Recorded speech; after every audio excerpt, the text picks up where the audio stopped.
Thank you to Shortform for sponsoring a portion of today's video. So recently I was talking with someone in my family, and I kept noticing over the course of the past few months that this person kept bringing up a specific person in their life. It was a name that just kept popping up over and over again in our conversations. And at one point when I realized this, I thought, okay, this is clearly somebody important to them. I need to make a note of this, I need to remember this person's name, and I need to know a little bit more about this person. It's kind of like when you're working as a therapist and one of your clients tells you somebody's name in their real life. That's usually a big sign that that's a person who's important to them. Because a lot of times clients will just say, my boyfriend this or my husband that. When you actually have a name to put to that person, then you know, like, okay, this is a recurrent character. This is someone I need to pay attention to. And then I realized something. That when you care about someone, you need to show it by leaning into the people and things that are important to that person. And particularly in parent-child relationships, I think there are so many parents who don't do this with their children, who don't express an interest in the people and things that are important to them, and it can be very damaging to the relationship. So in this video, I'm going to share why this skill is so important, why it's hard for some people to follow through with it, and how it actually looks in practice to exercise this habit regularly. And just as a reminder, this is just one tiny habit if you want a more in-depth exploration of healthy relationship skills. I have over 4 hours worth of that in the connection course. But without further ado, let's get started. Let's talk about this small but really significant habit that emotionally immature people don't tend to do, but I think is really important for all of us to cultivate.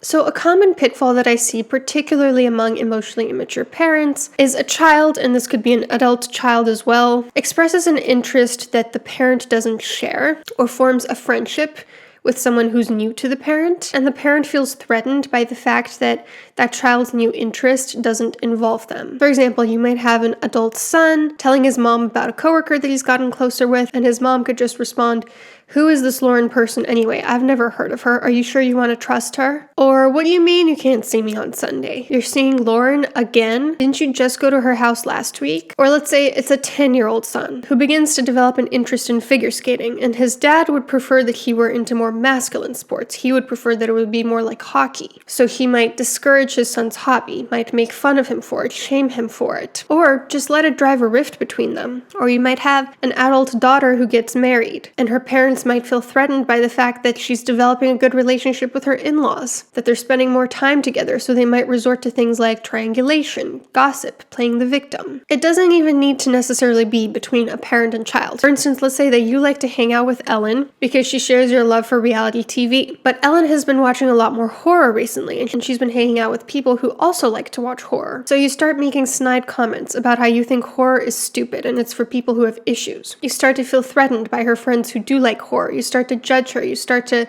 make snarky comments about the fact that she's hanging out with them. There are a lot of ways that this can show up in relationships. This pitfall of somebody expresses a new interest and somebody who's already in their life starts to feel threatened by it. Now, before I break down why I see this pitfall so often and what can be done about it, I'd like to thank the sponsor of today's video, Shortform. Shortform contains a library of non-fiction book guides with the aim of making the world's best ideas easier to access. They're like super-powered book summaries that contain chapter-by-chapter explanations, interactive exercises, and analysis. I keep hearing people talk about Adult Children of Emotionally Immature Parents, the book, and I read it about a year ago, but I honestly can't for the life of me remember what it was about. And so I took a look at the short form guide on it, and I was able to revisit that information. The features and types of emotionally underdeveloped parents, coping mechanisms of their children, the challenges their children face, and how to move forward. And short form has a wide variety of categories to choose from, including relationship psychology, self-improvement, productivity, and so forth. They also drop new book guides every week, and they let subscribers vote on which one they'd be more interested in reading. To get a free 5-day trial, join Shortform through my special link, which is shortform.com/Dr. Anna, or by clicking the link in my description. Thank you so much to Shortform. So why do people struggle with this habit so much? Why do they struggle with expressing an interest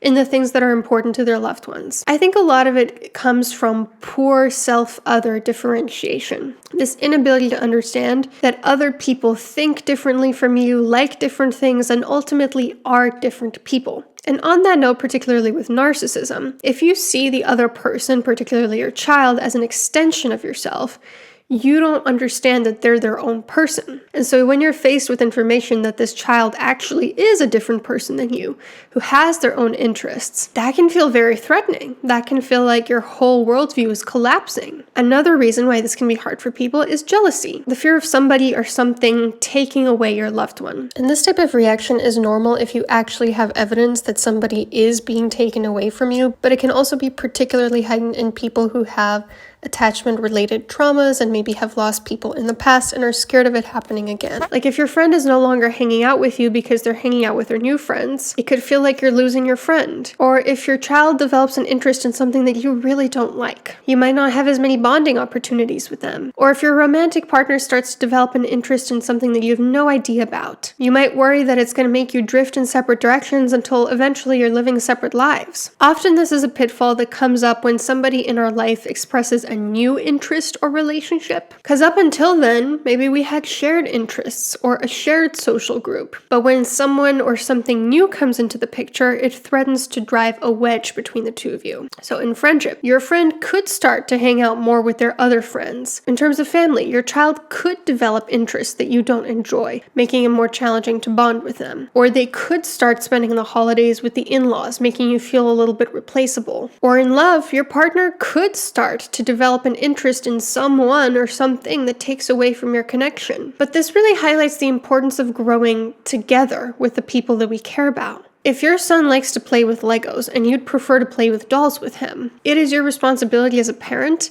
to take one for the team and do something that you don't enjoy doing because he does. It could even be an exercise for you to get outside your comfort zone. Or if your partner wants to watch a TV show that you're not super interested in, maybe this can be a sacrifice you make. Just watch the damn TV show with them. Try to see what it is about this show that appeals to them so much. At the very least, enjoy how much joy it brings them to share it with you. It's a really simple habit, but it's one that's important to master. Leaning into what's important to our loved ones. Let's say that your friend keeps going on and on about the new Nosferatu movie, and horror just isn't your cup of tea. That friend is me, by the way. I'm the one who won't shut up about Nosferatu. So something really small that happened, I was talking about Nosferatu as I do fucking every day these days, and somebody in my life who doesn't enjoy horror, when I mentioned this is my favorite director, asked, which director is that? What's his name? And then let me ramble about why I love Robert Eggers' work. It can seem like such a small thing, but it meant a lot to me because it's like, okay, I'm expressing an interest. This is clearly an interest that you do not share, but you still want to know about it because it's important to me, because you want to connect with me. Or let's say that your sister just got a cat, and you don't like cats, but you make an effort to ask about the cat, to meet the cat. My grandma does this sometimes. She doesn't dislike cats, but she's against having indoor cats. And even though she's against that, she knows that I love my cats, so almost every time I call her on the phone, she asks me, how are your cats doing? Because what do you think happens in a relationship if you're not practicing this habit? That person's new interest or relationship will actually start to drive a wedge between the two of you. If you don't integrate yourself with it, if you don't express an interest in it, your loved one might actually start spending more time with this new person or interest. And if they get the sense that you're uncomfortable about the fact that they have that new person or interest, then they're going to keep you out of that part of their world. And that might mean you don't get an opportunity to integrate with that part of their life. Your loved one also might start to feel like they can't be their most authentic selves around you, like they have to censor themselves. They might even feel shamed and punished for what they like, making it even less likely that they want to be around you. Or at the very least, you just might be missing a chance at bonding and connection. So what are some really simple ways to implement this habit? When you hear a recurrent name in your loved one's life, pay attention to it. Make a note of it. Ask them about this person. Maybe even get to know them if it's appropriate. You know, like if your partner keeps talking about his buddy Dave, invite Dave over for drinks. Or if your brother has a really good friend that you haven't heard about in a while, ask, hey, how's your friend doing? I haven't heard about him. And when someone in your life has an interest that you don't quite understand or you don't share, get curious. Ask a lot of questions. See what it is about this that interests them. Actually pay attention. Watch their face light up as they talk about it and start to realize that even if this isn't an interest that you necessarily share, there's something valuable about it that they resonate with. And especially if this is a life partner, it's crucial that the two of you grow together over the course of your relationship. Because if you're planning to be together for decades of your life, you're going to change as people. And it's crucial that you don't change in different directions until one day you're living separate lives. So actually engage in that interest with them. So for example, things that my husband started doing because of me, because they were important to me, are things like hiking, books, going to EDM concerts, getting cats. Things that I got into because they were important to him. The Sopranos, watching it 7 times. Certain foods, like I never used to eat sushi or drink wine or have oysters before I met him. And he kind of introduced me to that and now I love it. Stand-up comedy, going to rap concerts. This last one is important. Music can be a real point of tension among people because it's so deeply personal. You can't really change what type of music you enjoy. Like I'm always going to love a really big beat drop. He doesn't love them so much. He prefers rap, what I call depresso rap, because it makes me feel depresso. But we compromise with each other. I go to rap concerts with him. He goes to EDM concerts with him. When we're in the car, we alternate who's DJing. And sometimes, like I said, you just gotta take one for the team, because even if it's not your favorite thing, if this is important to somebody you love, then it's important to, at the very least, not act like you hate what they're sharing with you. And a really simple way to do that, like I said, is to just lean into how much joy it's bringing them. Saying, this maybe isn't my favorite song, but my partner seems to really enjoy it, and that's all I need right now. I see this pitfall a lot with parents who anytime they're in a car with their child and their child is DJing, whether their child is a kid or whether they're an adult, parents will ask them to change the song, or they'll express a lot of contempt towards the kind of music that they're listening to. It can be hurtful. Again, music is really personal for people, and especially if somebody's trying to share a song that they really enjoy with you, to then hear, oh, this is disgusting, turn this shit off, that's bound to drive a wedge. Now, a word on reciprocity. Ideally, both parties in a relationship are doing what I'm talking about. You're expressing an interest in your loved one's interests. Your loved one is expressing an interest in your interests.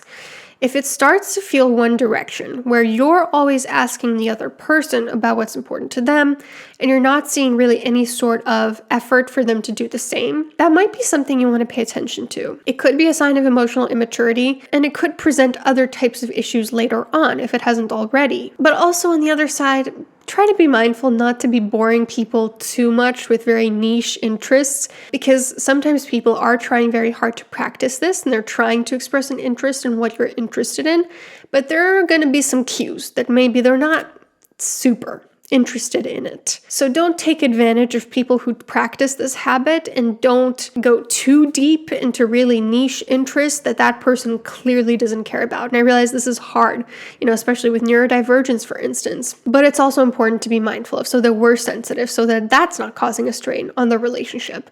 Like forcing someone to only listen to your music for 6 hours on a drive, even while you know that it's not their cup of tea. That's not good either. So in summary, just lean in to what your loved ones are interested in. When you notice that something is important to them, pay attention, make a note of it, and try to share that thing with them. Try to come into their world. Don't forget to check out Shortform, and I'll see you guys soon.